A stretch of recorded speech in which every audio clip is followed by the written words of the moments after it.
Les chèvres de Madame André. Je vous donnerai un petit fromage. Elle dit cela comme pour se faire pardonner. Il faut dire que ça fait bientôt 1 heure que nous sommes pliés en 2 dans sa bergerie.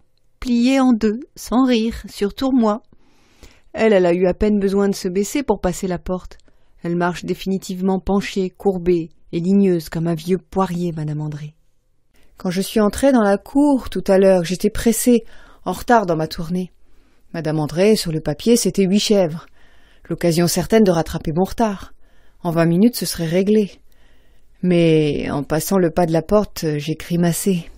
Les chèvres n'étaient pas attachés du tout. « Oh, attention votre tête malheureuse! Ce serait dommage d'abîmer votre jolie petite figure !» Son œil s'est fait un peu plus malicieux. Son fiston a rigolé. Il est resté derrière Jean-Michel. Il maintient la palette qui sert de porte. « Mais elles n'ont pas leur boucle, les chèvres, Madame André ?» Seconde grimace. Habituellement, chaque chèvre porte un numéro à l'oreille. À chaque prise de sang, on indique sur le tube le numéro de la bête. « Oh, mesdames, vous faites pas de bile pour ça? Mes chèvres, je les connais. Il y a la Dalida, la Blanche, la Corinne. Celle qui a du noir sur les pattes, c'est ma petite Noiraude. Et puis il y a Damoclès, le bouc, mon garçon. »« Elle est où, maman, la chèvre handicapée ?» Oh, je m'affale sur une petite botte de foin carré. Les boucles pour les chèvres, Madame André les a dans la poche de sa blouse fleurie au bleu passé. J'ai compris. Elle compte sur moi pour les leur mettre.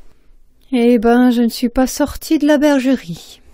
L'espace d'un instant, mon cœur balance à droite, à gauche, hésite entre l'affolement et la philosophie. Quand j'avais 20 minutes de retard pour mon 2e client sur la liste ce matin, ça me stressait. Je pensais obstinément à ceux qui m'attendaient, qui tournaient en rond dans la cour de leur ferme et qui pestaient sûrement contre moi.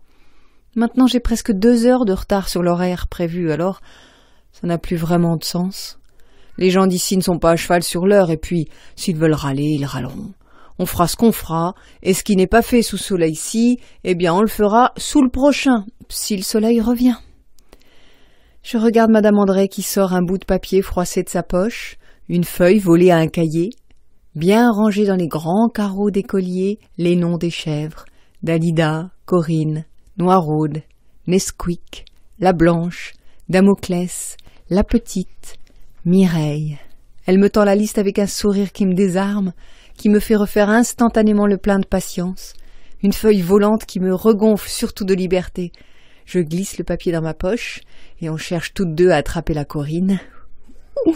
J'ai envie de m'amuser. Les chèvres sont les reines du lieu, elles portent haut la tête, elles vont et viennent, l'oreille fierotte, l'œil vif. Je te tiens, tu me tiens par la barbichette, on est souvent les premières à rire. Elles en profitent, sautent en tous sens, un troupeau de gazelles, la zizanie. Elle me rend chèvre, hein, allez viens, mais viens.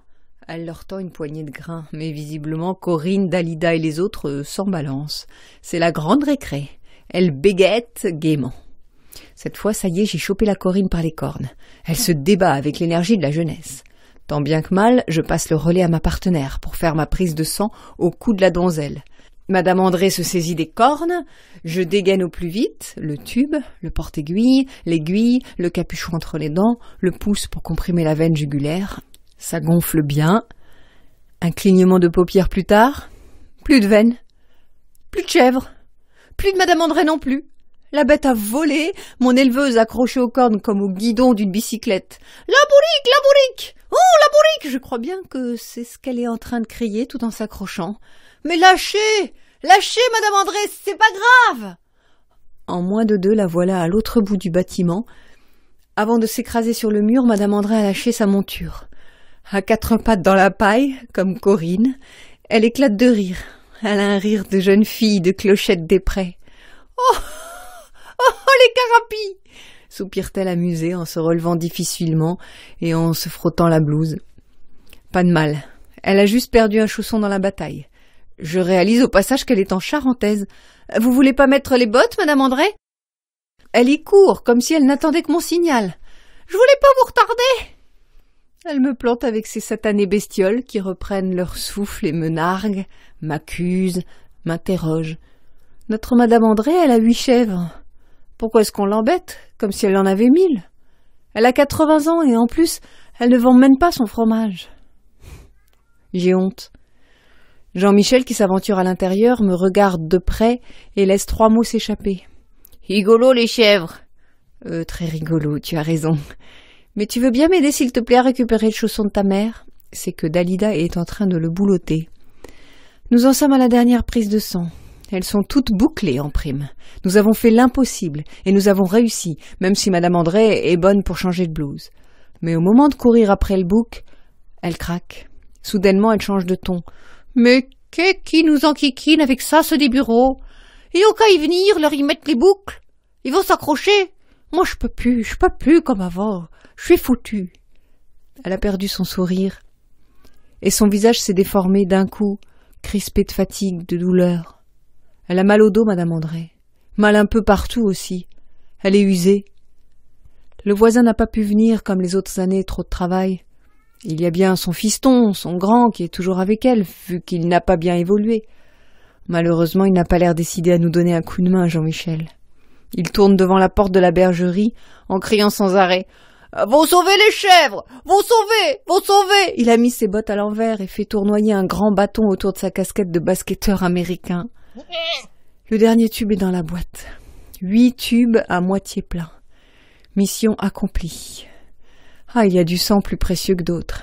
Et Jean-Michel vient de passer la porte pour nous aider. Je pose la boîte au sol, le temps de boucler Damoclès. Cette fois, on touche au but. En même temps que je ferme la pince sur son oreille, j'entends un bruit louche. Je me retourne. Jean-Michel est pâle, comme du lait de chèvre. Il vient d'écraser la boîte de tubes sous sa botte. Tout est à refaire. Nous avons tout recommencé.